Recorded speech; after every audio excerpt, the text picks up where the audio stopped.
카자흐스탄 국영 방송 PD가 충격에 빠졌습니다. 국가기념행사 VIP석을 촬영하던 중 믿을 수 없는 광경을 목격한 것입니다. 전체 24명의 최고 위층 중 14명이 같은 성씨를 가진 사람들이었거든요. 김씨, 박씨, 이씨, 최씨. 모두 한국식 성씨였습니다. 카자흐스탄 전체 인구에서 겨우 0.5%에 불과한 고려인들이 권력의 핵심부 58%를 장악하고 있었던 것입니다. 통계적으로 불가능한 일이 현실에서 벌어지고 있었습니다. 이 믿기 힘든 현상을 파헤치기 시작한 알리사 PD. 하지만 그녀가 발견한 진실은 단순한 성공 스토리가 아니었습니다. 80년 전 강제이주의 아픔을 딛고 일어선 한민족의 놀라운 생존 전략과 세대를 넘나드는 불굴의 정신력. 그리고 조국을 떠났지만 결코 조국을 잊지 않은 그들만의 비밀이 숨어 있었습니다. 과연 0.5%의 소수가 어떻게 한 나라의 심장부가 될 수 있었을까요? 그 답은 여러분의 상상을 훨씬 뛰어넘을 것입니다. 그 전에 좋아요와 구독 버튼 가볍게 한번 눌러주시면 저희 감동 3스푼에 정말 따뜻한 격려가 된답니다. 그럼 바로 시작하겠습니다. 저는 알리사 베케토바입니다. 카자흐스탄 국영방송국에서 15년째 다큐멘터리를 만들어왔죠. 그동안 정말 많은 이야기를 다뤘어요. 부패 정치인 고발부터 환경 문제까지 웬만한 건 다 해봤다고 자부했습니다. 하지만 오늘 말씀드릴 이야기는 달라요. 이건 제 인생을 완전히 뒤바꿔 놓은 사건이거든요. 12월 16일 카자흐스탄 독립기념일이었어요. 저는 국가기념행사 취재차 알마티 중앙광장에 나갔습니다. 솔직히 별 기대 안 했어요. 매년 똑같은 의례적인 행사니까요. 그런데 그날 뭔가 이상한 걸 봤어요. VIP석을 촬영하는데 유독 동양인 얼굴이 많더라고요. 처음엔 그냥 넘어갔어요. 우리나라도 다민족 국가잖아요. 당연한 거라고 생각했죠. 그런데 자세히 보니까요. 이건 단순히 많은 게 아니었어요. 첫 번째 줄 정중앙. 대통령 바로 옆자리에 김알렉산드르 대표가 앉아 있었어요. 우리나라 최대 건설회사 카스트로 사장이죠. 그 옆엔 박미하일 교수, 카자흐 국립대학교 총장이 계시고요. 잠깐, 뭔가 패턴이 보이네요. 두 번째 줄을 보니 최빅토르 에너지부 장관, 이세르게이 은행 회장, 정안드레이 대법관까지. 잠깐만. 이거 뭐지? 제 머릿속에 번개가 쳤어요. 김씨, 박씨, 최씨, 이씨, 정씨. 모두 한국식 성씨였거든요. 고려인들이었던 거예요. 카메라를 들고 VIP석 전체를 훑어봤어요. 총 24명이 앉아 있었는데 그중 14명이 고려인이었습니다. 과반수가 넘어요. 제 옆에서 촬영하던 동료 마라시 소곤거렸어요. 야, 알리사, 저 VIP석 좀 이상하지 않아? 뭐가? 고려인이 너무 많잖아. 우리나라에서 고려인이 몇 %인데 저렇게 많이 앉아있어? 그 말 듣고 저도 다시 세어봤어요. 정말 그랬습니다. 24명 중 14명이 고려인, 58%예요. 머리가 띵했어요. 우리나라 전체 인구에서 고려인은 0.2%도 안 되거든요. 그런데 최고 권력층에서는 과반수라고요? 이건 말이 안 돼. 행사가 끝나자마자 저는 곧바로 친구에게 전화를 걸었어요. 아이굴 자스타노프, 대학 동기이자 현재 대통령 보좌관으로 일하는 친구죠. 아이굴아, 급한 질문 하나만. 응. 뭔데? 너 혹시 알고 있어? 우리나라 주요 포스트에 고려인이 얼마나 많은지. 전화기 너머로 잠깐 정적이 흘렀어요. 왜 갑자기 그런 걸 묻는 거야? 그냥 오늘 독립기념일 행사 보니까 좀 이상하더라고. 아이굴이 한숨을 쉬더니 목소리를 낮췄어요. 알리사, 이거 조용히 해야 하는 얘긴데 우리 아버지가 그러시거든. 요즘 중요한 국가 프로젝트는 김 회장님이나 박 교수님 같은 분들 자문 없이는 진행이 어렵다고. 무슨 소리야?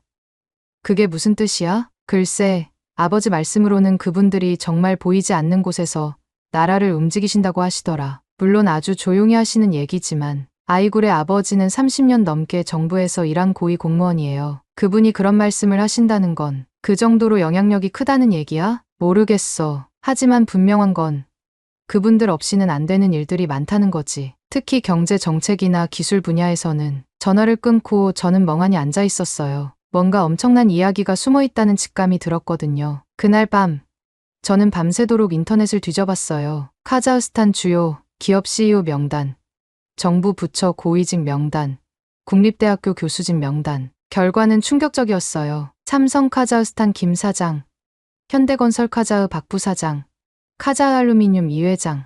주요 대기업마다 고려인이 있었어요. 정부 부처는 어떨까요? 경제기획부 차관 최 씨, 과학기술부 국장 정 씨, 교육부 차관 한 씨. 대학은 더 심했어요. 알마티 공과대학교 총장, 카자흐 국립이과대학교 학장, 유라시아대학교 부총장. 주요 대학 최고위직의 30%가 고려인이었어요. 이게 뭐야? 이게 정말 우연이야? 저는 계산기를 꺼내 대충 계산해봤어요. 카자흐스탄 전체 인구 1900만 명 중 고려인은 약 10만 명. 비율로 따지면 0.52%예요. 그런데 사회 핵심 분야에서는 20%에서 30%를 차지하고 있었어요. 통계적으로 말이 안 되는 수치죠. 도대체 뭐지? 이들에게 무슨 비밀이 있는 거야? 다음 날 아침, 저는 바로 방송국으로 달려갔어요. 국장님을 찾아가서 문을 벌컥 열었죠. 국장님, 대박 스토리 발견했어요. 국장님이 커피를 마시다가 놀라 쳐다봤어요. 뭔데 이렇게 흥분해서? 고려인이요. 우리나라 고려인들의 성공 스토리, 고려인. 그게 뭐가 특별한데? 저는 어제 조사한 자료들을 쫙 펼쳐놨어요. 국장님, 보세요. 우리나라 인구의 0.5%인 고려인이 사회 핵심 분야의 20%를 차지하고 있어요. 이게 정상이라고 생각하세요? 국장님의 표정이 진지해졌어요. 흥미롭긴 하네. 하지만 민감한 주제 아닌가? 자칫 차별 논란이 일어날 수도. 아니에요. 오히려 성공 스토리잖아요. 소수민족이 이렇게 성공한 사례가 어디 있어요? 이건 우리나라 다문화 사회의 모범 사례라고요. 국장님이 턱을 괴고 생각하더니 천천히 고개를 끄덕였어요. 그럼 한번 해봐. 하지만 아주 신중하게 접근해야 해. 괜히 사회 갈등 조장하면 안 되니까. 당연하죠. 저는 그들의 성공 비밀이 궁금한 거예요. 도대체 어떻게 이런 일이 가능한지. 그렇게 저의 인생을 바꾼 탐사가 시작됐습니다. 처음엔 단순했어요. 소수민족의 경이로운 성공.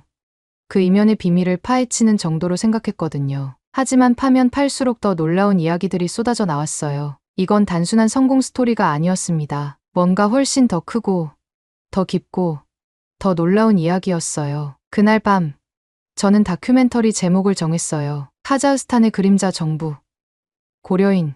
그들은 누구인가? 좀 자극적인 제목이지만 제 호기심을 가장 잘 표현한 것 같았거든요. 그리고 그 호기심이 저를 어디로 이끌지 그때는 전혀 상상도 못했습니다. 첫 번째 조사를 시작한 지 일주일 만에 저는 완전히 다른 세상을 발견했습니다. 제가 찾은 숫자들은 정말 말이 안 됐어요. 아니, 말이 안 되는 정도가 아니라 경악스러웠습니다. 카자흐스탄 전체 인구 1900만 명 중 고려인은 정확히 10만 3천 명. 0.54%죠. 1000명 중 5명 꼴이에요. 그런데 이들이 우리 사회에서 차지하는 비중은? 제가 직접 조사한 결과를 보시죠. 주요 대기업 CEO와 임원진 중 고려인 비율 23%, 정부 부처 차관급 이상 고위직 중 19%, 국립대학교 총장과 부총장급 중 28%, 주요 병원 원장과 과장급 의사 중 22%. 이게 말이 돼?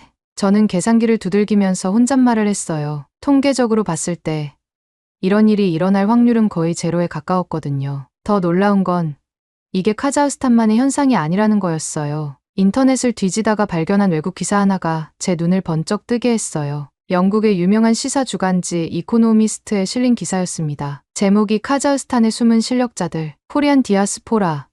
그들은 어떻게 중앙아시아의 유대인이 되었나 였어요. 기사 내용이 정말 충격적이었어요. 카자흐스탄에서 고려인들은 숫자로는 소수이지만 영향력으로는 거대한 존재다. 이들은 소비에트 시절부터 교육과 기술 분야에서 두각을 나타냈으며 독립 이후에는 경제 발전의 핵심 동력이 되고 있다. 특히 IT, 건설, 의료 분야에서의 성과는 국제적으로도 주목받고 있다. 카자흐 정부 관계자들은 고려인 없는 카자흐스탄의 현대화는 상상할 수 없다고 말한다. 이들의 성공 비결은 강력한 교육열과 공동체 의식, 그리고 조국에 대한 특별한 사명감에 있다고 분석된다. 제가 번역하면서 소름이 돋았어요. 외국 언론도 주목하고 있다는 얘기잖아요. 더 찾아보니 미국 CNN에서도 비슷한 기사를 냈더라고요. 중앙아시아의 기적, 고려인 성공 신화라는 제목으로요. 세계가 우리를 주목하고 있는데 정작 우리는 몰랐네. 다음 날 저는 카자흐스탄 통계청을 찾아갔어요. 정확한 데이터가 필요했거든요. 통계청 누르타이 부장님과의 인터뷰는 정말 충격적이었어요. 베케토바 PD님, 사실 우리도 이 수치들을 보고 깜짝 놀랐습니다. 어떤 수치 말씀이신가요? 고려인들의 경제적 성과죠. 우리나라 GDP 기여도를 민족별로 분석해봤는데 고려인들이 전체의 18%를 차지하고 있어요. 18%요? 인구는 0.5%인데, 그렇습니다. 36배 높은 수치죠. 1인당 GDP로 따지면 전국 평균의 40배가 넘어요. 누르타이 부장님이 그래프를 보여줬는데 정말 어마어마했어요. 고려인 가정의 평균 소득이 카자흐 전체 평균의 3.8배였거든요. 교육 수준은 어떤가요? 대학 진학률이 98%입니다. 전국 평균이 43%인데 말이죠. 박사학위 소지자 비율은 전국 평균의 56배 수준입니다. 제 머리가 지끈거렸어요. 이 수치들이 현실이라는 게 믿어지지 않았거든요. 부장님, 혹시 이런 현상에 대한 분석이나 연구가 있나요? 누르타이 부장님이 고개를 저었어요. 솔직히 말씀드리면 우리도 어떻게 설명해야 할지 모르겠습니다. 통계적으로는 불가능에 가까운 일이거든요. 통계청을 나오면서 저는 정말 혼란스러웠어요. 이게 정말 가능한 일인가 싶었거든요. 그날 저녁 제 멘토이기도 한 아르만 교수님께 전화를 드렸어요. 카자흐 국립대학교 사회학과 교수님이시죠. 교수님, 제가 조사하고 있는 고려인 현상에 대해 어떻게 생각하세요? 아, 그 이야기구나. 사실 우리 학계에서도 오래전부터 관심을 가져왔던 주제야. 어떤 관심이요? 알리사, 너도 알다시피 사회학에서는 소수민족의 성공을 설명하는 여러 이론이 있지. 유대인의 경우처럼 말이야. 유대인이요? 그래. 미국에서 유대인들이 인구의 2%지만 노벨상 수상자의 22%를 차지하는 현상과 비슷해. 하지만 고려인의 경우는 더 극단적이야. 아르만 교수님의 목소리에 흥분이 배어 있었어요. 더 극단적이라는 게 무슨 뜻인가요? 유대인들은 수천 년의 역사를 가지고 있고 전 세계에 흩어져 있잖아.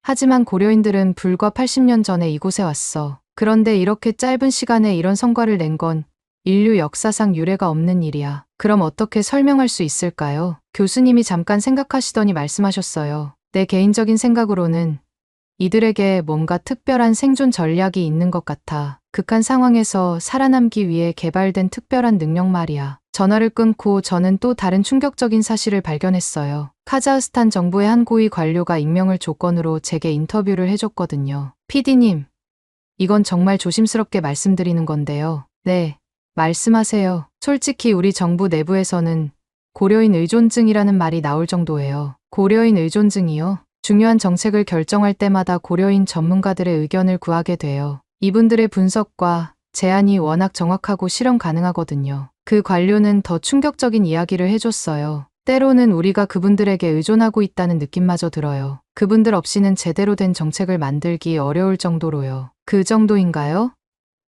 예, 특히 경제 정책이나 기술 혁신 분야에서는 더욱 그래요. 그분들의 추진력과 성과는 정말 상상을 초월합니다. 인터뷰를 마치고 집에 돌아오는 길에 저는 완전히 다른 세계를 발견한 기분이었어요. 0.5%의 소수가 20%의 영향력을 갖는다는 건 통계적으로는 불가능한 일이거든요. 하지만 현실에서 일어나고 있었어요. 더군다나 이게 카자흐스탄만의 현상이 아니라 국제적으로도 주목받고 있다는 사실이 저를 더욱 흥분시켰습니다. 그날 밤, 저는 다큐멘터리 제목을 바꿨어요. 0.2%의 기적 다시 그들은 어떻게 이 나라의 심장이 되었나? 이제 저는 확신했어요. 이건 단순한 성공 스토리가 아니라 인류학적으로도 의미 있는 현상이라는 걸 말이죠. 숫자는 거짓말을 하지 않거든요. 그리고 이 숫자들이 말하는 건 정말 놀라운 이야기였습니다. 숫자로는 충분히 놀랐지만 실제로 그들이 어떻게 일하는지 보고 나서야 진짜 충격을 받았습니다. 제가 처음 찾아간 곳은 알마티에 있는 카스테치 솔루션스라는 IT 회사였어요. 대표가 김빅토르 씨, 35세의 젊은 고려인이었습니다. 회사에 들어서자마자 뭔가 다르다는 걸 느꼈어요. 다른 회사들과는 분위기 자체가 달랐거든요. 오전 8시 정각, 직원들이 하나둘 출근하는데 인사부터가 달랐어요. 안녕하세요. 좋은 아침입니다. 목소리에 힘이 있었어요. 그냥 건성으로 하는 인사가 아니라 정말 활기찬 인사였습니다. 김빅토르 대표를 만나자마자 그가 말했어요. PD님, 오늘 저희 회사의 하루 일과를 관찰해보세요. 다른 회사와 뭐가 다른지 직접 보시면 될 겁니다. 오전 8시 30분. 전 직원이 모여서 조회를 했어요. 근데 이게 그냥 조회가 아니었어요. 어제 우리가 달성한 성과를 확인해 보겠습니다. 김 대표가 화이트보드에 숫자들을 적기 시작했어요. 매출, 고객 만족도, 프로젝트 진행률, 모든 게 수치로 명확하게 나와 있었습니다. 박안드레이 팀, 목표 대비 105% 달성. 최세르게이 팀, 108% 달성. 박수가 터져 나왔어요. 그런데 이상한 게 목표를 못 달성한 팀도 있었거든요. 이율리아 팀, 목표 대비 87% 달성. 근데 김 대표가 비난하지 않았어요. 대신 이렇게 말했습니다. 이율리아 팀, 어제 어떤 문제가 있었나요? 우리가 어떻게 도울 수 있을까요? 이율리아가 손을 들었어요. 클라이언트가 갑자기 요구사항을 바꿔서 시간이 더 걸렸어요. 그러자 박안드레이가 바로 말했어요. 제가 비슷한 경험이 있어요. 점심시간에 같이 얘기해봐요. 이게 뭐지? 서로 도와주려고 나서는 거예요. 조회가 끝나고 저는 김 대표에게 물었어요. 대표님, 직원들이 서로 경쟁하지 않나요? 보통 회사는 팀끼리 경쟁하잖아요. 김 대표가 웃으면서 말했어요. PD님, 우리는 경쟁하지 않아요. 우리는 작전을 수행해요. 작전이요? 네, 회사 전체가 하나의 팀이고 우리 모두는 같은 목표를 향해 가는 동지들이에요. 한 팀이 어려우면 다른 팀이 도와야 하죠. 이게 말로만 하는 게 아니었어요. 실제로 봤거든요. 오전 10시쯤 긴급 상황이 생겼어요. 한 클라이언트가 갑자기 서버에 문제가 생겼다고 전화를 했거든요. 그 순간 회사가 완전히 달라졌어요. 김 대표가 확성기로 말했어요. 모든 팀, 긴급 상황입니다. 유니온 은행 서버 다운, 복구 작전에 들어갑니다. 마치 군대 같았어요. 각 팀이 역할을 나눠 가져서 움직이기 시작했거든요. 1팀, 서버 상태 점검. 2팀, 백업 데이터 확인. 3팀, 클라이언트 상황 파악. 저는 넋을 잃고 지켜봤어요. 이게 정말 일반 회사가 맞나 싶었거든요. 30분 만에 문제가 해결됐어요. 유니온 은행에서 감사 전화가 왔습니다. 김 대표님, 정말 고맙습니다. 다른 업체였으면 하루는 걸렸을 텐데. 전화를 끊고 김 대표가 저에게 말했어요. PD님, 이해하셨나요? 우리는 일을 하는 게 아니라 작전을 수행하는 거예요. 점심시간에 저는 직원들과 함께 식사를 했어요. 그런데 여기서도 놀라운 걸 봤습니다. 직원들이 서로 업무 노하우를 공유하고 있었어요. 어제 내가 새로운 코딩 방법을 발견했는데 효율이 30% 올라가더라. 진짜. 나한테도 가르쳐줘. 당연하지. 우리 모두가 발전해야 회사가 발전하니까. 이게 일반적인 회사 분위기인가요? 보통은 자기만의 노하우를 숨기려고 하잖아요. 오후에는 더 놀라운 일이 있었어요. 경쟁사 직원이 찾아왔거든요. 기술적인 문제로 도움을 요청하러 온 거였어요. 보통 회사라면 거절했을 텐데.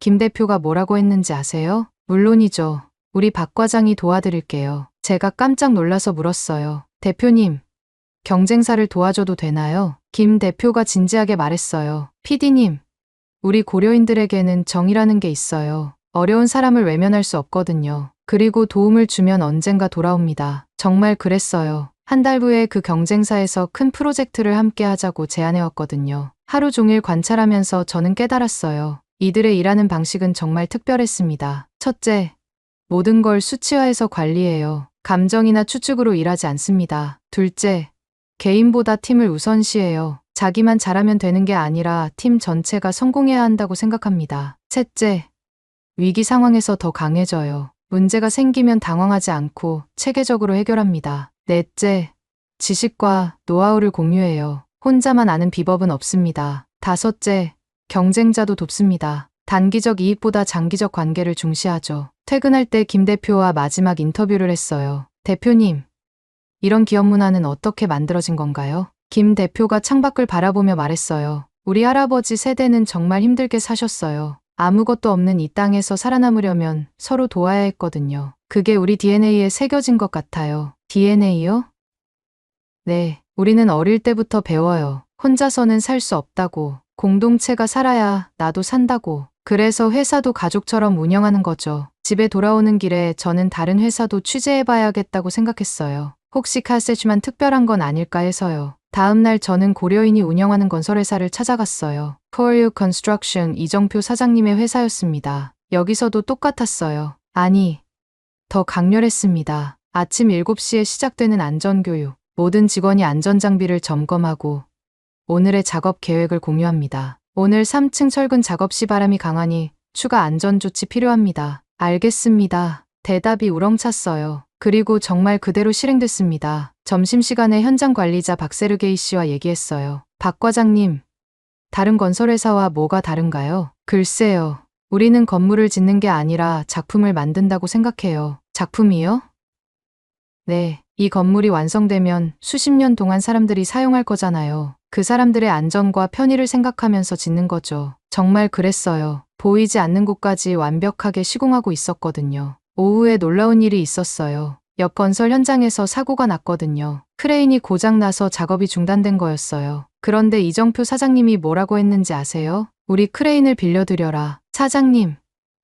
그럼 우리 작업은 어떻게 해요? 우리는 하루 늦어져도 돼. 하지만 저분들은 오늘 작업을 끝내야 한다더라. 경쟁사를 도와주는 거예요. 자기 손해를 감수하면서 말이죠. 나중에 알았는데 그 회사에서 감동해서 다음 프로젝트를 함께 하자고 제안했다고 해요. 하루 취재를 마치고 저는 완전히 압도당했어요. 이들은 정말 일을 하는 게 아니라 작전을 수행하고 있었습니다. 그리고 그 작전의 핵심은 함께 성공하기였어요. 집에 돌아와서 저는 메모를 정리했어요. 고려인들의 일하는 방식은 군대식 체계성과 가족적 따뜻함이 결합된 형태다. 이들에게 경쟁은 상대를 이기는 게 아니라 함께 발전하는 것이다. 그리고 이런 문화가 놀라운 성과를 만들어내고 있다. 그날 밤 저는 확신했어요. 이들의 성공에는 분명한 이유가 있다는 걸 말이죠. 숫자로는 충분히 놀랐지만 실제로 그들이 어떻게 일하는지 보고 나서야 진짜 충격을 받았습니다. 제가 처음 찾아간 곳은 알마티의 카세츠 솔루션즈였어요. 대표가 김빅토르 씨,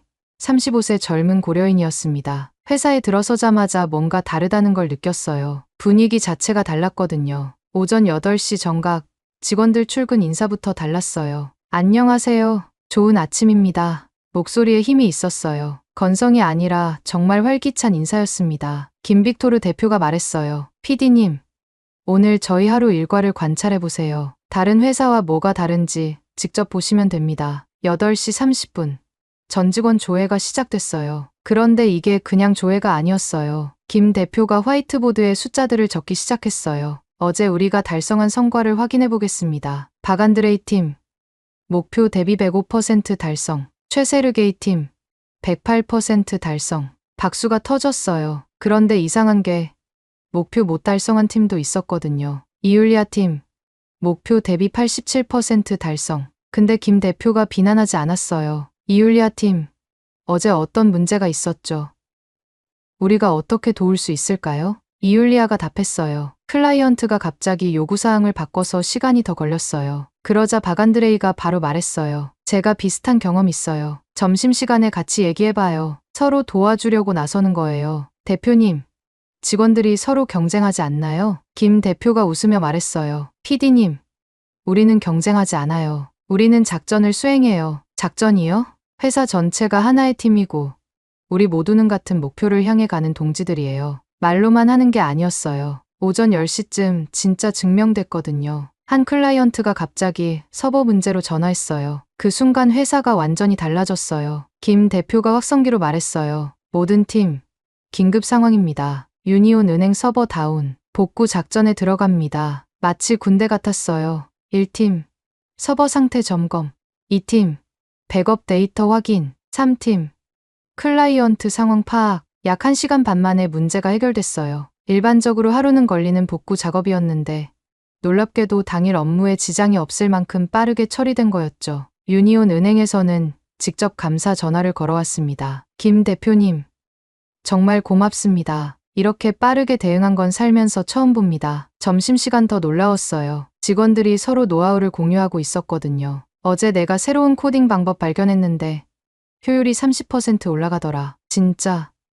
나한테도 가르쳐줘. 당연하지. 우리 모두가 발전해야 회사가 발전하니까. 일반 회사는 자기 노하우 숨기려고 하잖아요. 오후에 더 놀라운 일이 있었어요. 경쟁사 직원이 찾아왔거든요. 기술 문제로 도움 요청하러 온 거였어요. 김 대표가 뭐라고 했는지 아세요? 물론이죠. 우리 박 과장이 도와드릴게요. 대표님, 경쟁사를 도와줘도 되나요? PD님, 우리 고려인들에게는 정이라는 게 있어요. 어려운 사람을 외면할 수 없거든요. 한 달 후, 그 경쟁사에서 큰 프로젝트 함께 하자고 제안해왔어요. 다음 날 저는 고려인 건설회사도 찾아갔어요. Koryu Construction 이정표 사장님 회사였습니다. 여기는 더 강렬했어요. 아침 7시 안전교육. 모든 직원이 안전장비 점검하고 작업 계획 공유합니다. 오늘 3층 철근 작업 시 바람이 강하니 추가 안전조치 필요합니다. 알겠습니다. 대답이 우렁찼어요. 점심시간에 현장 관리자 박세르게이 씨와 얘기했어요. 다른 건설회사와 뭐가 다른가요? 우리는 건물 짓는 게 아니라 작품을 만든다고 생각해요. 이 건물이 완성되면 수십 년 동안 사람들이 사용할 거잖아요. 정말 보이지 않는 곳까지 완벽하게 시공하고 있었어요. 오후에 옆 건설 현장에서 사고가 났어요. 크레인 고장으로 작업 중단됐거든요. 이정표 사장님이 뭐라고 했는지 아세요? 우리 크레인을 빌려드려라. 사장님. 그럼 우리 작업은 어떻게 해요? 우리는 하루 늦어져도 돼. 하지만 저분들은 오늘 작업을 끝내야 한다더라. 자기 손해 감수하며 경쟁사 도와주는 거예요. 그 회사에서 감동해서 다음 프로젝트 함께 하자고 제안했다고 해요. 하루 취재 마치고 저는 완전히 압도당했어요. 제가 본 건 정말 특별했습니다. 첫째, 모든 걸 수치화해서 관리해요. 감정이나 추측으로 일하지 않습니다. 둘째, 개인보다 팀을 우선시해요. 팀 전체가 성공해야 한다고 생각하죠. 셋째, 위기 상황에서 더 강해져요. 문제 생기면 당황하지 않고 체계적으로 해결합니다. 넷째, 지식과 노하우를 공유해요. 혼자만 아는 비법은 없어요. 다섯째, 경쟁자도 돕습니다. 단기 이익보다 장기 관계를 중시하죠. 퇴근할 때 김 대표와 마지막 인터뷰했어요. 이런 기업 문화는 어떻게 만들어진 건가요? 김 대표가 창밖을 바라보며 말했어요. 우리 할아버지 세대는 정말 힘들게 사셨어요. 아무것도 없는 이 땅에서 살아남으려면 서로 도와야 했거든요. 그게 우리 DNA에 새겨진 것 같아요. DNA요?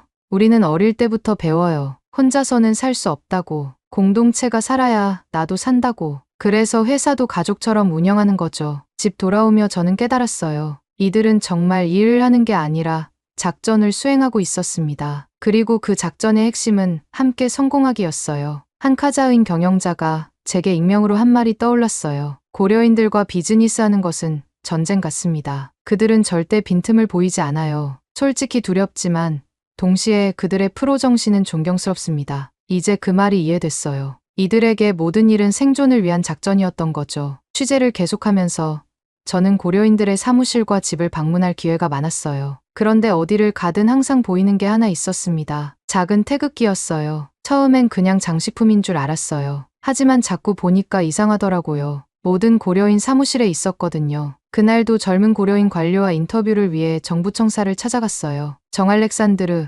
32세 경제기획부 과장이었습니다. 그의 사무실에 들어서자마자 또 봤어요. 책상 오른쪽 구석에 놓인 작은 태극기를 말이죠. 인터뷰를 마치고 호기심을 참을 수 없어서 물어봤어요. 과장님, 저 태극기는 왜 놓고 계신가요? 정 과장이 잠깐 멈추더니 태극기를 바라봤어요. 이거요? 별거 아닌데요. 아니에요. 정말 궁금해요. 과장님은 카자흐스탄 국민이잖아요. 왜 한국 국기를 간직하고 계시죠? 그가 한숨을 쉬더니 의자에 앉았어요. PD님, 제가 어떻게 이 자리에 올 수 있었는지 아세요? 열심히 공부하셨겠죠?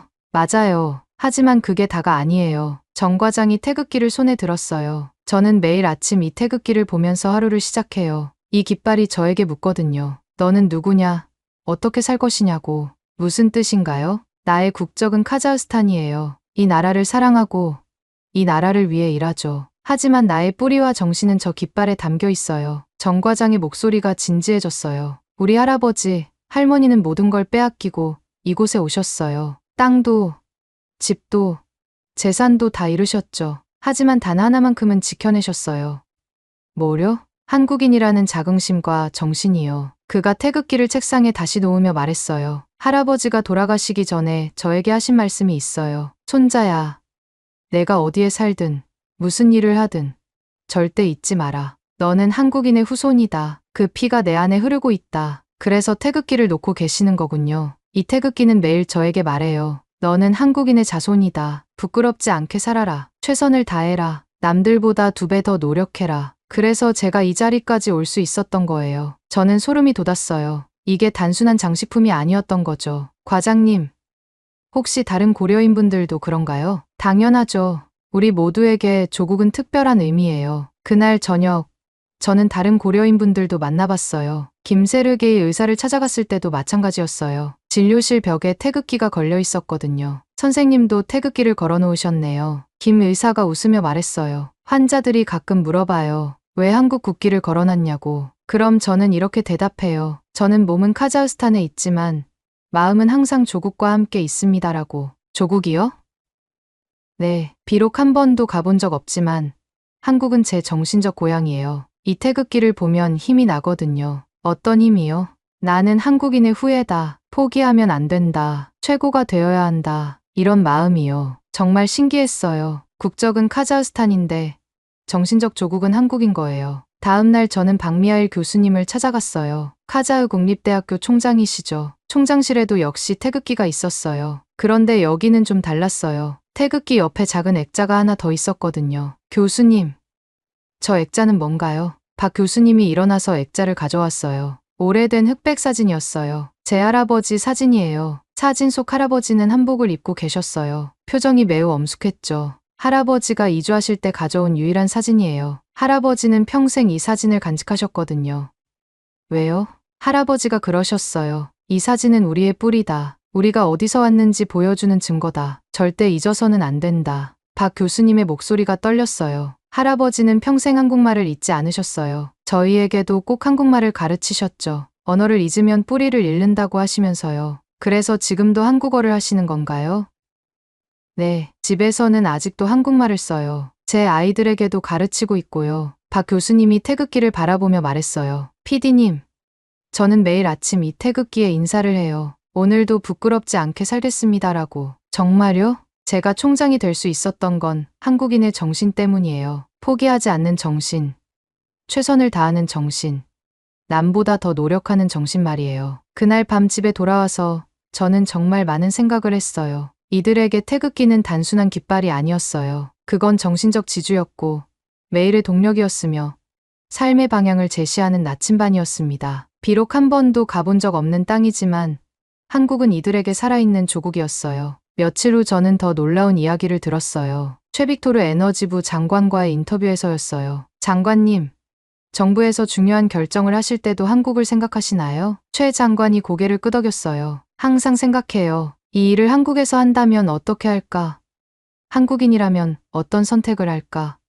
이런 식으로 생각하죠. 그게 도움이 되나요? 많이 돼요. 한국은 아시다시피 놀라운 발전을 이룬 나라잖아요. 그 정신을 배우려고 노력해요. 어떤 정신이요? 철저함, 완벽함, 혁신, 그리고 무엇보다 할 수 있다는 정신이요. 최 장관이 웃으며 말했어요. 저는 가끔 농담으로 이런 말을 해요. 정신으로 국기를 듭니다라고. 무슨 뜻인가요? 몸은 여기 있지만 마음은 항상 태극기와 함께 있다는 뜻이에요. 그 정신으로 일을 하고 그 정신으로 결정을 내리죠. 그 말을 듣고 저는 깨달았어요. 이들에게 조국은 단순한 영토가 아니었어요. 그건 삶의 방식이었고 가치관이었으며 강력한 정신적 앵커였습니다. 비록 카자흐스탄에서 태어나 카자흐스탄에서 살고 있지만 그들의 정신은 항상 한국과 연결되어 있었어요. 그리고 그 정신이 바로 그들의 놀라운 성공의 원동력이었던 거죠. 고려인들의 정신적 힘을 이해하고 나니 이제 그들이 실제로 카자흐스탄을 어떻게 바꾸고 있는지 보고 싶어졌어요.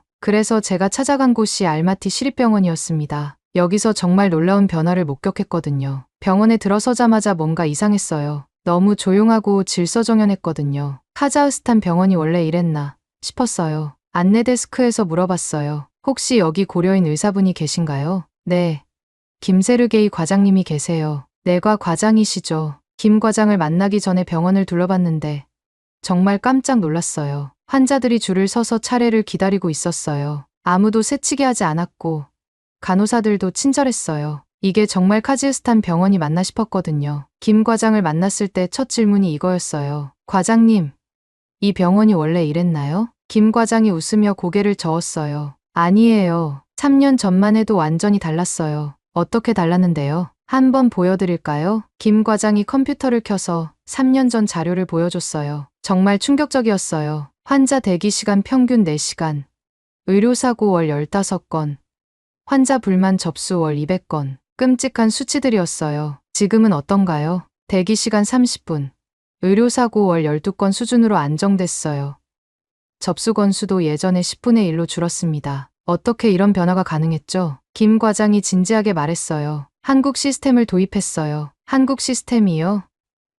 네, 제가 한국에서 연수를 받을 기회가 있었거든요. 서울대병원에서 6개월 동안 공부했어요. 김 과장의 설명이 이어졌어요. 한국 병원의 효율성은 정말 놀라웠어요. 환자 한 명 한 명을 마치 가족처럼 대하면서도 시스템은 완벽하게 돌아가더라고요. 구체적으로 뭘 바꾸신 건가요? 먼저 예약 시스템을 만들었어요. 환자들이 미리 예약하고 정확한 시간에 올 수 있도록 했죠. 정말 그랬어요. 제가 본 환자들은 모두 예약 시간에 맞춰 와서 차례를 기다리고 있었거든요. 그 다음엔 의료진 교육을 했어요. 한국식 서비스 마인드를 가르쳤죠. 한국식 서비스 마인드요? 환자를 고객이 아니라 가족처럼 대하는 거예요. 아프신 분들이니까 더 따뜻하게, 더 세심하게 돌봐드리는 거죠. 정말 그랬어요. 간호사들이 환자들에게 말하는 걸 들어보니까 정말 다정했어요. 할머니, 많이 아프셨죠?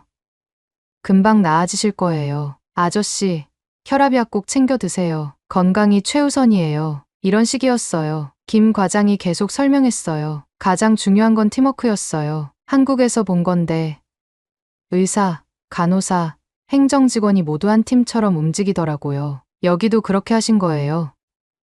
네, 매주 팀 미팅을 해서 문제점을 공유하고 해결 방안을 찾아요. 혼자 해결하려고 하지 않고 다 같이 머리를 맞대죠. 정말 신기했어요. 한국 가본 적 없는 저도 뭔가 한국적인 느낌이 들었거든요. 점심시간에 더 놀라운 걸 봤어요. 의료진들이 모여서 환자별 치료 계획을 논의하고 있었어요. 오늘 입원한 할머니, 당뇨가 심하시네요. 영양사와 상의해서 식단 조절해 드려야겠어요. 가족들한테도 교육이 필요할 것 같은데요. 제가 따로 시간 내서 설명드릴게요. 이런 식으로 환자 한 명을 위해 여러 전문가가 협력하고 있었어요. 과장님, 다른 의료진들이 처음에 반대하지 않았나요? 김 과장이 솔직하게 말했어요. 처음엔 많이 반대했어요. 왜 일을 더 복잡하게 만드냐고 하더라고요. 그럼 어떻게 설득하셨어요? 결과로 보여줬어요. 한국식으로 바꾼 첫 달에 환자 만족도가 30% 올라갔거든요. 그러니까 다들 인정하더라고요. 오후에 환자들 인터뷰를 해봤어요. 할머니, 이 병은 어떠세요? 70대 할머니가 환하게 웃으며 말씀하셨어요. 정말 좋아졌어요.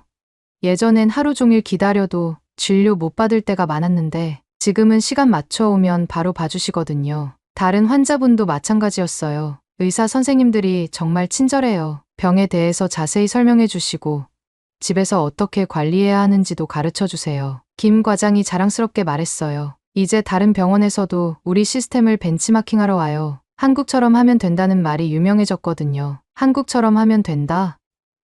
네, 우리 직원들이 만든 말이에요. 뭔가 문제가 생기면 한국에서는 어떻게 할까 생각해보고 한국처럼 하면 된다고 말하죠. 정말 신기했어요. 한국을 한 번도 가본 적 없는 사람들이 한국 시스템을 배우고 적용하고 있었거든요. 다음 날 저는 고려인이 운영하는 건설회사 현장도 가봤어요. 여기서도 비슷한 일이 일어나고 있었어요. 이정표 사장이 도입한 한국식 건설 관리 시스템, 안전관리부터 품질 관리까지 모든 게 한국 방식이었어요. 사장님, 왜 한국 방식을 택하신 건가요? 한국 건설업체들이 세계 최고잖아요. 중동에서도 동남아에서도 한국 회사들이 최고로 인정받고 있어요. 정말 그랬어요. 현장을 보니까 안전장비 착용부터 작업 순서까지 모든 게 체계적이었어요. 예전에는 어땠나요? 현장 관리자 박세르게이 씨가 대답했어요. 공사 지연은 기본이고 안전사고도 자주 났어요. 품질도 들쭉날쭉했고요. 지금은 어떤가요? 공기 단축 20%,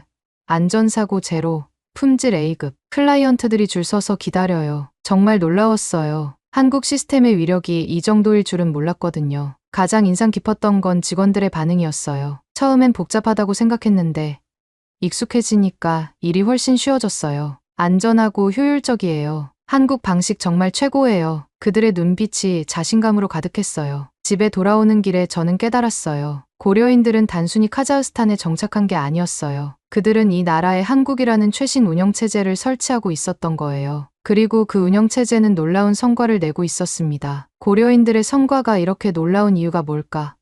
그 답을 찾기 위해 저는 카자흐스탄에서 가장 성공한 젊은 고려인을 만나러 갔어요. 정안드레이, 29세. 칼소프트라는 IT 회사 대표였습니다. 3년 전 혼자서 시작한 회사가 지금은 직원 200명의 대기업이 됐어요. 그의 사무실에서 인터뷰를 하는데 제가 궁금했던 걸 직접 물어봤어요. 대표님, 이렇게 성공할 수 있었던 비결이 뭔가요? 정 대표가 잠깐 생각하더니 솔직하게 말했어요. 솔직히 저도 잘 모르겠어요.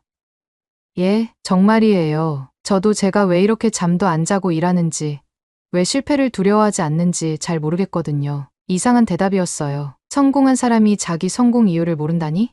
그럼 뭐가 대표님을 움직이는 건가요? 정 대표가 창밖을 바라보며 말했어요. 어릴 적 할머니 말씀이 자꾸 떠올라요. 어떤 말씀이요? 할머니가 늘 해주시던 말씀이 있어요. 안드레야, 우리는 이 낯선 땅에서 살아남아야 한다. 남들이 한 걸음 걸을 때 너는 두 걸음을 걸어야 하고 남들이 포기할 때 너는 다시 일어서야 한다. 정 대표의 목소리가 조금 떨렸어요. 그것이 우리 고려인의 숙명이다라고 하셨거든요. 숙명이요? 네, 할머니 말씀이 우리는 원래 살던 곳에서 쫓겨나온 사람들이라고 하셨어요. 그래서 어디서든 남들보다 더 열심히 해야 한다고. 정 대표가 책상 서랍을 열어서 낡은 사진을 꺼냈어요. 이게 우리 증조할아버지 사진이에요. 1937년에 연해주에서 이곳으로 오셨대요. 사진 속 증조할아버지는 정말 슬픈 표정이셨어요. 증조할아버지는 연해주에서 농사를 지으셨대요. 그런데 하루아침에 모든 걸 버리고 기차에 태워져서 이곳에 오신 거죠. 정말 힘드셨겠네요. 할머니가 그러시는데 증조할아버지가 돌아가시기 전에 하신 말씀이 있대요. 우리 후손들은 절대 쫓겨나는 일이 없어야 한다. 그러려면 어디서든 꼭 필요한 사람이 되어야 한다. 정 대표가 사진을 다시 넣으며 말했어요. 그 말씀이 제 피 속에 흐르는 것 같아요. 그래서 저는 항상 생각해요. 내가 꼭 필요한 사람인가? 내가 없으면 이 회사가, 이 사회가 어려워질까? 그래서 이렇게 열심히 일하시는 거군요. 아마도요. 때로는 힘들어요. 다른 친구들은 여유롭게 사는데 저는 왜 이렇게 치열하게 살아야 하나 싶을 때도 있거든요. 정 대표가 잠깐 멈추더니 계속 말했어요. 하지만 그럴 때마다 할머니 목소리가 들려요. 포기하면 안 된다. 우리는 살아남아야 한다. 정말 신기했어요. 80년 전 강제이주의 아픔이 지금도 그들을 움직이고 있다니. 혹시 다른 고려인분들도 비슷한가요? 다들 그래요. 우리끼리 만나면 가끔 농담으로 이런 말을 해요. 우리는 왜 이렇게 사는 걸까?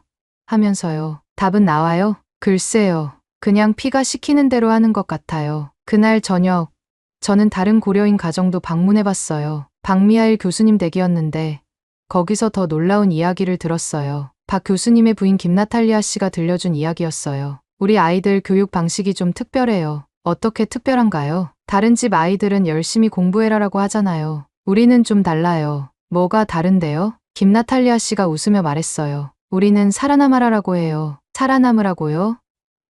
네, 공부를 못하면 살아남을 수 없다. 남들보다 뛰어나지 않으면 도태된다. 우리는 항상 더 나은 사람이 되어야 한다. 이런 식으로 얘기해요. 정말 독특했어요. 아이들이 힘들어하지 않나요? 처음엔 그랬어요. 하지만 나중에는 이해하더라고요. 자기들이 왜 그래야 하는지. 김나탈리아 씨가 거실 벽에 걸린 가족 사진을 가리켰어요. 저기 보이는 분이 우리 할아버지세요. 할아버지가 늘 하시던 말씀이 있어요. 교육만이 우리가 살 길이다. 왜 그렇게 생각하셨을까요? 할아버지는 강제이주 당시 10살이셨어요. 부모님과 헤어져서 혼자 살아야 했대요. 그때 깨달으신 거죠. 내 손에 든 게 아무것도 없으면 살아남을 수 없다. 하지만 머릿속에 든 건 아무도 빼앗아갈 수 없다. 김나탈리아 씨의 말이 계속됐어요. 그래서 할아버지는 독학으로 공부하셨어요. 러시아어, 카자흐어, 수학, 과학, 모든 걸 혼자 배우셨대요. 대단하시네요. 할아버지가 우리 아버지에게, 아버지가 우리에게, 우리가 우리 아이들에게 똑같이 말해요. 공부하지 않으면 살아남을 수 없다. 정말 놀라웠어요. 생존 본능이 학습 동기가 된 거예요. 다음 날 저는 젊은 고려인들도 만나봤어요. 25살 최한나라는 대학생과 인터뷰했는데 그녀의 말이 충격적이었어요. 저희 세대도 마찬가지예요. 어릴 때부터 들은 말이 너는 2배 더 잘해야 한다였거든요. 왜 2배 더요? 우리는 소수민족이니까 남들과 똑같이 하면 인정받기 어렵대요. 그래서 항상 더 잘해야 한다고 배웠어요. 힘들지 않아요? 최한나가 생각하더니 말했어요. 힘들죠. 하지만 이상한 게 그게 당연하다고 생각해요. 마치 숨 쉬는 것처럼 자연스럽거든요. 왜 그럴까요? 글쎄요. 할머니가 그러시는데 우리 피 속에 살아남기 DNA가 있다고 하세요. 정말 그런 것 같았어요. 고려인들에게는 생존이 가장 강력한 동력이었거든요. 집에 돌아와서 저는 오늘 들은 이야기들을 정리해봤어요. 80년 전 강제이주의 트라우마가 지금도 그들을 움직이고 있었어요. 하지만 그 트라우마가 부정적인 게 아니라 오히려 엄청난 에너지가 되고 있었습니다. 살아남아야 한다는 절박함이 최고가 되어야 한다는 의지로 바뀌었고 그 의지가 놀라운 성과를 만들어내고 있었던 거예요. 그들은 정말 고난이라는 용광로에서 재련된 강철 민족이었습니다. 이제 저는 학술적인 관점에서도 이 현상을 이해하고 싶었어요. 그래서 카자흐스탄에서 고려인 연구의 최고 권위자를 찾아갔습니다. 누르술탄 사파로프 교수.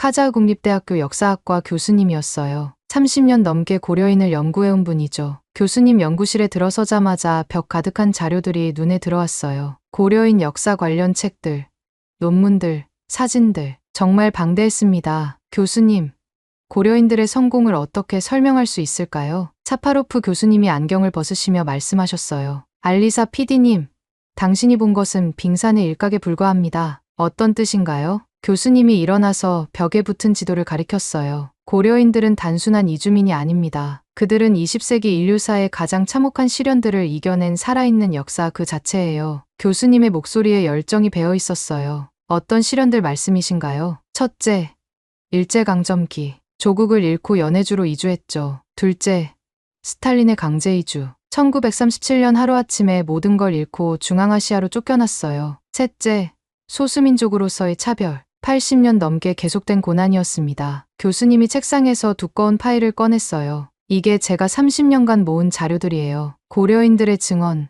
편지, 일기. 읽어보면 정말 눈물이 납니다. 파일을 열어보니 정말 처참한 기록들이 가득했어요. 1937년 강제이주, 당시 기차 한 칸에 40명씩 태워서 한 달을 보냈대요. 물도 제대로 못 마시고 화장실도 없고 수많은 사람들이 기차 안에서 죽었어요. 정말 끔찍하네요. 도착해서도 마찬가지였어요. 텐트도 없이 맨 땅에서 겨울을 나야 했거든요. 첫 해 겨울에만 전체 인구의 30%가 죽었어요. 교수님이 한 장의 사진을 보여주셨어요. 앙상하게 마른 아이들이 찢어진 옷을 입고 있는 사진이었어요. 하지만 놀라운 건 그들이 포기하지 않았다는 거예요. 어떻게 버틸 수 있었을까요? 차파로프 교수님이 다른 자료를 꺼내셨어요. 여기 보세요. 1938년 강제이주 1년 후에 쓴 편지예요. 편지를 읽어주셨어요. 우리는 죽지 않았다. 아이들이 학교에 가고 있다. 올해는 더 나은 집을 지을 것이다. 우리는 반드시 살아남을 것이다. 대단한 의지력이네요. 이게 바로 고려인들의 힘이에요. 절망적인 상황에서도 미래를 포기하지 않는 거죠. 교수님이 계속 설명하셨어요. 그들은 고난이라는 용광로 속에서 강철보다 더 단단한 정신력을 갖게 됐어요. 살아남기 위해서는 남들보다 더 똑똑해야 하고, 더 부지런해야 하고, 더 단결해야 했거든요. 그게 지금까지 이어지고 있는 거군요. 맞아요. 그런데 여기서 중요한 게 하나 더 있어요. 뭔가요? 교수님이 또 다른 자료를 보여주셨어요. 그들만의 공동체 문화예요. 개라고 들어보셨나요? 개요? 한국의 전통적인 상부상조 조직이에요. 고려인들이 카자흐스탄에서도 이걸 유지했거든요. 정말 신기했어요. 어떻게 작동하나요? 한 동네 고려인 가정들이 모여서 개를 만들어요. 누가 어려우면 모두가 도와주고, 누가 사업을 시작하면 모두가 투자하고, 누가 아프면 모두가 돌봐주는 거죠. 지금도 그런가요? 물론이죠. 지금도 알마티 곳곳에 고려인 개가 있어요. 그들의 성공 비결 중 하나가 바로 이 끈끈한 네트워크예요. 교수님이 열정적으로 말씀하셨어요. 다른 민족에게서는 찾아보기 힘든 고려인만의 위대한 유산이죠. 개인주의가 아니라 공동체주의, 경쟁이 아니라 협력, 이기심이 아니라 이타심. 그래서 그들이 이렇게 성공할 수 있었던 거군요. 정확해요. 그들은 혼자가 아니었어요. 항상 공동체가 함께했거든요. 교수님이 창밖을 바라보며 말씀하셨어요. 알리사 PD님, 제가 30년간 연구하면서 확신하게 된 게 있어요. 뭔가요? 고려인들은 카자흐스탄에 단순히 정착한 게 아니라는 겁니다. 그럼 뭘 한 건가요? 교수님의 목소리가 더욱 열정적이 됐어요. 그들은 이 땅에 성공이라는 씨앗을 심었고 희망이라는 꽃을 피웠으며 이제 존경이라는 열매를 맺고 있는 겁니다. 정말 감동적인 표현이었어요. 그들의 성공은 우리 카자흐스탄에게도 큰 축복이에요. 그들이 있어서 우리나라가 더 발전할 수 있었거든요. 교수님이 마지막으로 말씀하셨어요. 제가 가끔 학생들에게 하는 말이 있어요. 고려인들을 보고 배워라. 그들은 어떤 어려움도 이겨낼 수 있다는 걸 보여준 민족이다. 정말 대단한 분들이네요. 그런데 가장 놀라운 건 그들이 성공하면서도 겸손함을 잃지 않았다는 거예요. 오히려 더 많이 베풀고 더 많이 도와주려고 하죠. 인터뷰를 마치고 나오는 길에 교수님이 저에게 한 권의 책을 주셨어요. 제가 쓴 책이에요. 카자흐스탄 고려인,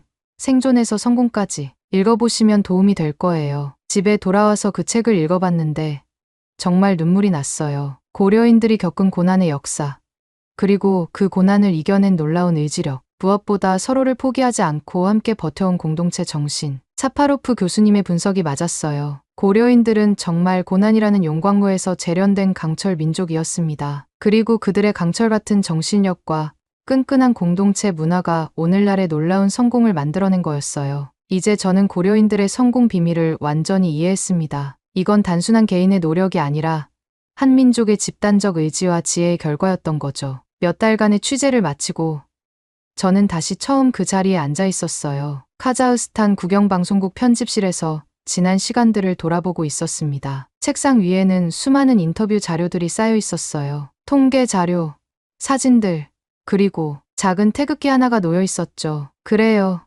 저도 하나 샀어요. 취재 과정에서 만난 한 고려인 할머니가 주신 거였거든요. 알리사야, 이걸 가져가렴. 너도 이제 우리 이야기를 아는 사람이니까. 그때는 그냥 기념품인 줄 알았어요. 하지만 지금은 알겠어요. 이게 단순한 기념품이 아니라는 걸 말이죠. 저는 카메라를 향해 마지막 멘트를 준비했어요. 여러분, 몇 달 전 저는 단순한 호기심으로 이 취재를 시작했습니다. 카자흐스탄 VIP석에 왜 이렇게 고려인이 많은지 궁금했거든요. 카메라가 제 얼굴을 클로즈업으로 잡았어요. 하지만 제가 발견한 건 단순한 성공 스토리가 아니었어요. 저는 한 민족의 위대한 투쟁과 불굴의 정신을 목격했습니다. 화면에는 지난 몇 달간 제가 만난 고려인들의 모습이 빠르게 지나갔어요. 김빅토르 대표, 정안드레이 사장, 박미하일 교수님, 사파로프 교수님. 저는 카자흐스탄에서 고려인을 취재했지만 결국 위대한 한국인의 모습을 본 것입니다. 제 목소리가 조금 떨렸어요. 정말 가슴 깊은 곳에서 우러나오는 말이었거든요.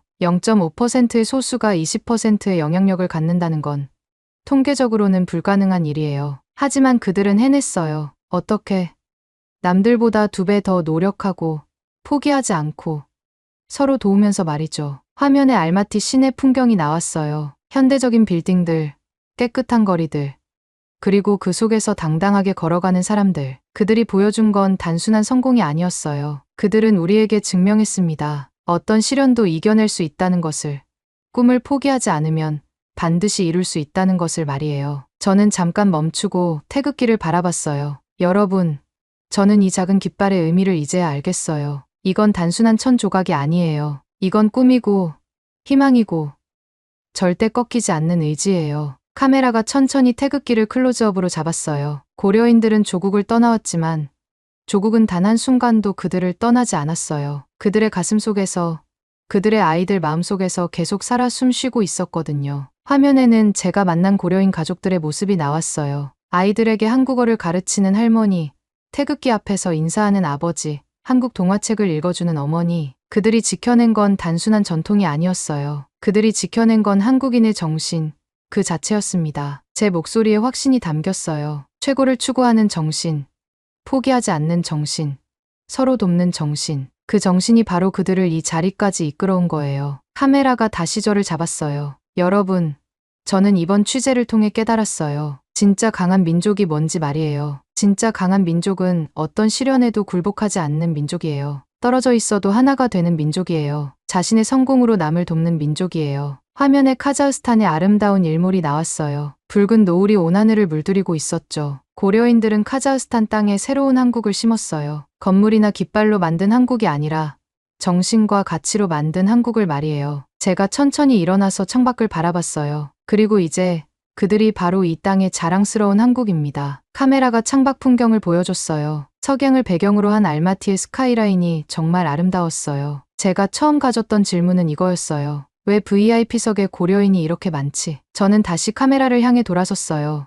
이제 저는 알아요. 그들이 VIP석에 앉을 자격이 충분하다는 걸 말이에요. 아니, 그들이야말로 진짜 VIP라는 거요. 마지막 장면은 제가 태극기를 바라보며 조용히 미소 짓는 모습이었어요. 화면이 서서히 어두워지면서 자막이 떠올랐습니다. 그들은 조국을 떠나왔지만 조국은 단 한순간도 그들을 떠나지 않았다. 그리고 이제 그들이 바로 이 땅의 자랑스러운 한국이다. 편집을 마치고 저는 의자에 깊숙이 앉았어요. 정말 긴 여행이었어요. 단순한 호기심에서 시작해서 깊은 감동으로 끝난 여행이었죠. 고려인들을 만나면서 저는 많은 걸 배웠어요. 진정한 성공이 뭔지, 진정한 강함이 뭔지, 그리고 진정한 사랑이 뭔지 말이에요. 그들의 조국 사랑은 맹목적인 게 아니었어요. 그건 책임감이었고 자긍심이었으며 무엇보다 미래에 대한 약속이었어요. 저는 태극기를 들고 다시 한번 바라봤어요. 고마워요. 정말 아름다운 이야기를 들려줘서. 그리고 저는 확신했어요. 이 다큐멘터리를 본 사람들도 저와 같은 감동을 받을 거라고 말이에요. 왜냐하면 이건 단순한 성공 스토리가 아니라 인간의 위대함에 대한 이야기였으니까요. 고려인들이 증명해 보인 건 간단해요. 꿈을 포기하지 않으면, 서로 도우면, 최선을 다하면 불가능한 일도 가능하다는 거죠. 그리고 그 정신이야말로 진정한 한국의 마음이었던 거예요. 이제 저는 알겠습니다. 고려인들이 보여준 건 단순한 성공이 아니었어요. 그들은 우리에게 증명해 보였습니다. 한국인의 정신이 얼마나 강인한지, 어떤 시련 속에서도 굴복하지 않는 우리 민족의 저력이 얼마나 위대한지 말입니다. 카자흐스탄 땅에서 피어난 또 다른 대한민국. 그곳에서 태극기를 가슴에 품고 살아가는 우리 동포들의 모습을 보며 저는 새삼 깨달았습니다. 진정한 조국은 땅에 있는 게 아니라 마음에 있다는 것을. 그리고 그 마음이 있는 곳이라면 어디든 대한민국이 될 수 있다는 것을 말입니다. 여러분도 오늘 이 이야기를 들으시며 무언가 느끼셨을 겁니다. 우리가 얼마나 자랑스러운 민족인지, 우리 후손들이 얼마나 대단한 사람들인지를요. 멀리 떨어진 그 땅에서도 한국인으로서의 자부심을 잃지 않고 살아가는 그들처럼 우리도 오늘 하루 조금 더 당당하게 살아가면 좋겠습니다. 오늘도 긴 시간 함께 해주셔서 진심으로 감사드립니다. 더 좋은 이야기로 다시 찾아뵐 수 있도록 구독과 좋아요 눌러주시면 큰 힘이 됩니다. 지금까지 감동새 스푼이었습니다.